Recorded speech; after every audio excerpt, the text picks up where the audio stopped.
on, everyone? Welcome to a brand new movie review. Today I'm going to be discussing Dragon Ball Super Broly. If you guys are new here, consider hitting that like and subscribe button for tons of early movie reviews, movie news, geeky content, and of course you guys can also check out Sandwich on Films also down below for your guys' ways of getting into advanced movie screens and also checking out some movie news. I've been very excited for this review due to the fact that, well, growing up, I loved Dragon Ball, and I've still always been a massive fan of Dragon Ball. I haven't been a fan of Dragon Ball Super so much. I need to catch up on that show, definitely.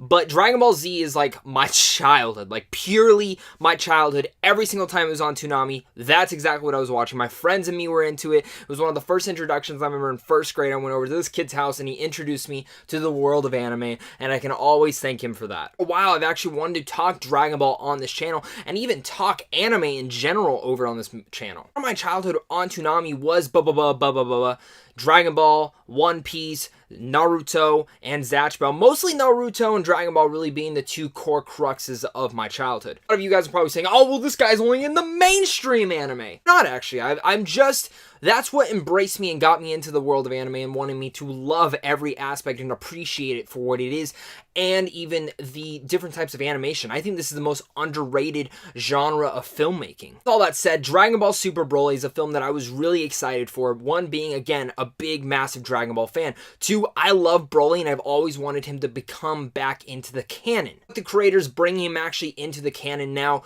I gotta say, this is, hands down, an awesome movie.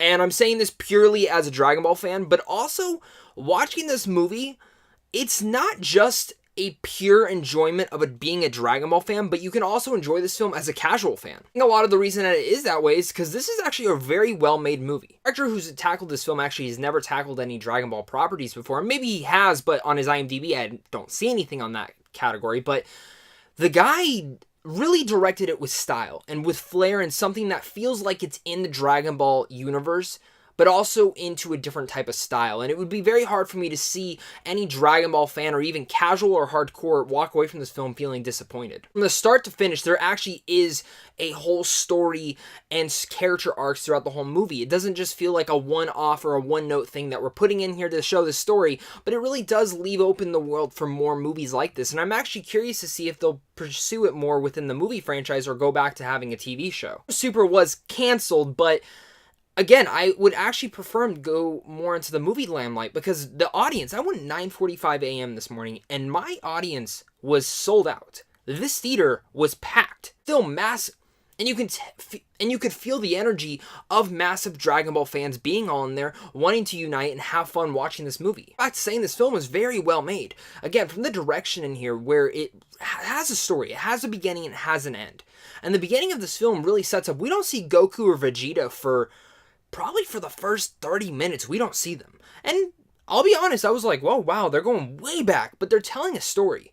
And they're telling a story that makes you care about Broly, to a point where he's not just a one-note villain and this big, badass, macho guy, but he really is a compassionate character that you can understand where he's coming from, and also understand and care for him, not just as a villain, but as a person. This side of the story has his own motives for why he is going against Vegeta and Goku. You start to understand that, and I really like that the director and the writers took that on board within this film. Really, you get to know a lot of sensations with the beginning of the Dragon Ball story. You get to learn a lot about Vegeta's father. You get to learn about more of Planet Vegeta, and you even get to understand more of Bardock for a sense. I always have this little thing where if we get more of Bardock, I'm always freaking out, because he's one of my favorite characters in the Dragon Ball franchise. Really, I was very surprised to see how much they made me care about Broly, and I want more of Broly now. In a Dragon Ball film, you would expect some awesome action scenes, and I have to say, Dragon Ball Super Broly has probably some of the best action I've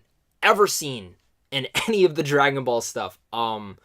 Definitely, yeah, this is like top 5 fight scenes ever in any Dragon Ball, and it really is amazing how great the animation here. The animation in here is some of the best animation, again, in any of the Dragon Ball franchise, and you can really tell a lot of passion went into making this film. The way that they intersplice 2D animation and CG animation blends perfectly together, where at times it makes your eyes like visually like, whoa, what is this? It's so different and unique, but it's so much better than anything that Dragon Ball Super had recently, and I really was impressed to see how they intertwined it so well, and the way that it's so fast-paced and moved around, the camera with the artistry and everything is just astounding. Really, each and every punch you feel, every kick, every moment when they're getting strong, it is a fast-paced fight, and I get it, like, maybe it's not as emotional like the Frieza arc or, say, the Cell arc from Dragon Ball Z, but still, it's a badass fight. It's a fight that definitely will not let you down. Before I get to my final thoughts, guys, let me know what your guys' thoughts. Do you guys get to check out this film? Are you guys checking out? Let's talk about it down below. And who is your favorite Dragon Ball character? Let's talk about it. Dragon Ball Super Broly is everything I wanted from this film and more. It was badass. It had a great story to it, a great character arc for a lot of our characters within here, and it really furthered out the world a little bit more and introduced us to some new characters that I was a big fan of. Great animation that was interspliced and intertwined perfectly between the 2D animation hand-drawn and the CG animation, and it really, for once, I can really say this, that I think this is a film that is great for casual people, for hardcore fans, and I think if you've never seen anything Dragon Ball before, but you're kind of interested to see what it's all about, I think this is the perfect mix for you to kind of come in as a newcomer. You won't understand everything. I can say that the least, and I think that it's not really a con because Dragon Ball has been going on for so long, but I think there's enough explanation in here and enough setups, especially in the beginning, that doesn't feel like it's exposition heavy, perfectly told as a well-told story that even newcomers can kind of get their taste of Dragon Ball, maybe want to go back and visit everything else from Dragon Ball Z to Dragon Ball GT maybe, and even Dragon Ball Super. This is one for the books, and I absolutely had a blast watching this in theaters. Go check it out, guys, if it's in a theater near you. So with all that said, I'm going to give Dragon Ball Super Broly an A. Guys' thoughts are on this film. Did you guys like it? Did you hate it? Let's talk about it down below. And what's your favorite Dragon Ball character? I already mentioned it. I want to hear you guys' thoughts. Thank you guys again for watching this. Hit that like and subscribe button. Check out Sandwich on Films, and I'll see you guys soon. Stay classy.